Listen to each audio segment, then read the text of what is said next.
돈 풀어도 소용없다. 이 나라 곧 망한다. 중국에 대한 이야기입니다.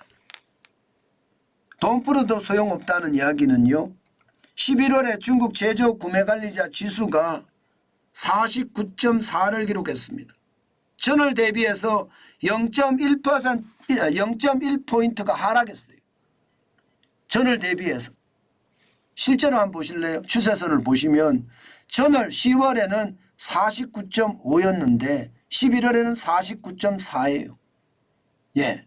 9월에는 50.2였거든요. 이때만 해도 신났었어요. 아, 돈 푸니까 중국 경제가 살아나네 이렇게 생각을 했는데 이게 기준선이 50이에요. 그런데 당장 10월에 말입니다. 49.5까지 떨어졌습니다. 그러니 11월에는 49.4까지 떨어지니까 아니 돈 풀었는데 어떻게 된 거야? 이렇게 이야기할 수밖에 없는 겁니다. 돈이요? 엄청나게 많이 풀었습니다. 엄청나게. 예, 당장 말입니다. 기준금리 인하했잖아요. 7월에서 8월 사이에 기준금리를 0.1%포인트를 인하했습니다. 3.55%에 3.45%로 인하를 했어요. 금리를 인하한 것은 아마 중국이 가장 먼저일 거예요. 예, 다른 나라들은 금리를 올릴 때 중국은 금리를 인하하면서 돈을 풀었거든요. 어디 것뿐입니까? 중기 유동성 지원 창구 MLF를 통해서도요. 계속 돈을 뿌립니다. 7월하고 8월에 말입니다. 0.15%를 낮추고 나서요. 유동성을 적어도 말입니다. 예, 107조 7,600억 원 엄청나게 공급합니다. 이것만 공급하는 게 아니잖아요. 은행의 지급 준비 비율도 낮췄습니다. 은행의 지급 준비 비율도 여기에다가 추경까지 했어요. 180조 넘는 추경까지 했습니다. 그러니까 돈을 그냥 천문학적인 숫자로 계속 퍼붓고 있어요. 계속 퍼붓고 있습니다. 그런데 지금 중국의 경제는 뭔가 이상해 안 돌아간다. 제조 구매관리자 지수가 49.4까지 떨어졌으니까 위험하다. 이렇게 지금 보고 있는 겁니다.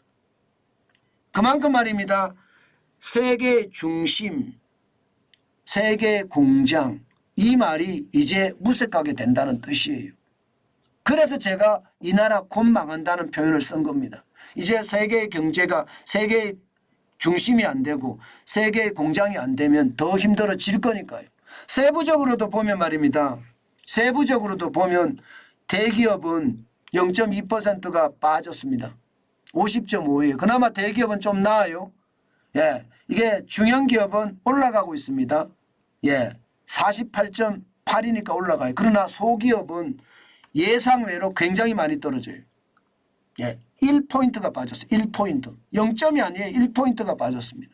47.9를 기록했어요. 하고 있어요. 지금 중국의 소기업들이 지금 굉장히 많이 망한다는 이야기가 되는 건가요? 실제로도 많이 망합니다. 뭐 전기차 기업들이 망하고요. 배터리 기업들이 망하고요.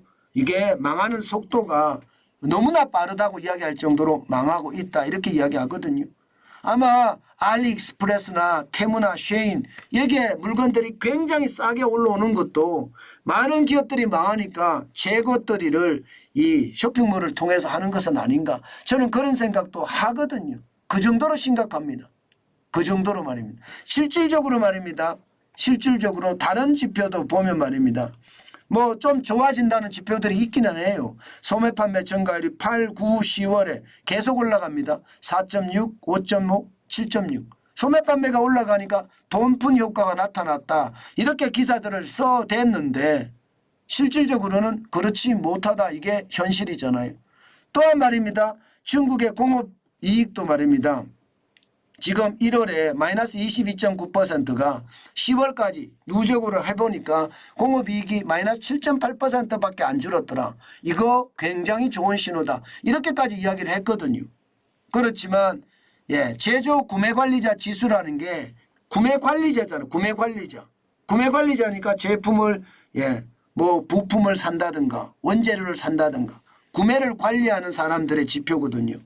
이게 떨어지는 것은 기업의 상황이 좋지 않다는 뜻이에요. 아마도 수출이 꼬부라지니까. 지금 나빠지는 것 아닌가. 이제 11월에 중국 수출에 대한 내용도 나올 텐데요. 지금 9월에 마이너스 6.2%, 10월에 마이너스 6.4% 오히려 꺾였거든요.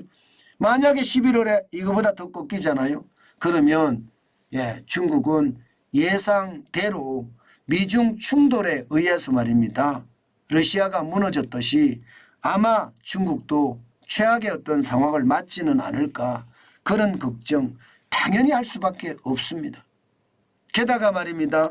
게다가 그동안 진짜 잘 나갔던 서비스 업종마저도 요즘 신찮아요. 지난 3월에 58.2를 기록을 하면서요. 비제조 구매관리자 지수가 최고치를 찍었습니다. 그러던 것이 11월에는요. 50.2예요. 기준선이 50인데 이제 50점 밑으로 꼬그라질 가능성도 많아요. 만약에 그렇게 되면요. 제조업도 꼬그라져. 서비스업도 꼬그라져. 중국 경제는 계속 악화될 수밖에 없다는 게 현실이다. 이렇게 보입니다. 솔직히 2024년 올해보다가 내년이 중국은 더 어렵다고 합니다. 이게 부동산발 위기도 있는 데다가요. 시진핑발 위기도 크다고 보거든요. 결국 독재의 어떤 모양새가 경제 전체에 더 씌워진다, 이런 생각도 한단 말입니다. 오죽했으면 시진핑 국가주석이요. 경제를 가지고 요즘 여기저기를 방문할까요?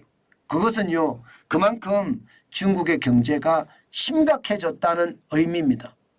저는 중국이 과거 러시아의 소련이죠. 소련의 전례를 밟지 않을지 그런 생각도 해보는데요. 아마 중국도 발부둥 치겠죠. 소련이 붕괴되는 걸 봤기 때문에 중국은 그 부분에 대해서는 더 걱정이 늘어질 겁니다. 그만큼 말입니다. 그만큼 중국의 상황 저는 좋지 않다고 봐요. 올해 성장률 자체가 전국 정부가 공언했던 5.5%는 쉽지 않고요. 아마 5.3%까지 또 이야기가 나오더라고요. 돈을 많이 풀었으니까. 이제 성장률 전망이 어떻게 나오는지에 따라서 굉장히 달라질 겁니다. 중국 경제도 굉장히 달라질 거고요. 저는 반드시 말입니다. 중국에 대한 투자는 지금 이 시기에는 망설여야 됩니다. 무조건 중국에 대한 투자를 하시는 것은 저는 방법이 아니라고 생각해요. 현재 말입니다. 중국은 제조업의 수요에서부터 재고, 고용 여건까지 다 좋지 않다고 이야기해요. 이 말은 앞으로 더 어려워진다는 이야기인데 중국 당국이 이야기하는 경기 회복에 대한 자신감을 나타내지만 시장에서는 그렇지 않아. 지금 중국은 미중 갈등에다가 새로운 신냉전 질서의 어떤 모양새가 중국에는 더 발을 옥죄할 수밖에 없어. 그렇게 이야기합니다. 여기다가 외국인들이 중국 시장에서 탈출하는 거 굉장히 무섭다고 이야기하고요. 더더욱이나 말입니다. 중국 내국인들도요. 돈 버는 사람들이 적어도 한 달에 우리 돈으로 64조 원에 가까운 돈이 유출이 되고 있다고 해요. 내국인도 말입니다. 그러면 중국은 외국인도 유출해, 내국인도 유출해. 결국 외국인이 탈출하고 자금이 없어져서 중국 경제는 더 어려움에 봉착하지 않을까.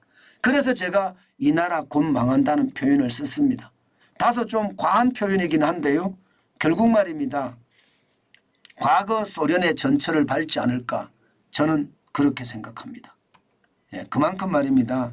중국 경제에 대한 어떤 경계감은 반드시 갖고 계셔야 되고요. 그 경계감이 여러분들 투자에 크게 도움이 됐으면 좋겠습니다.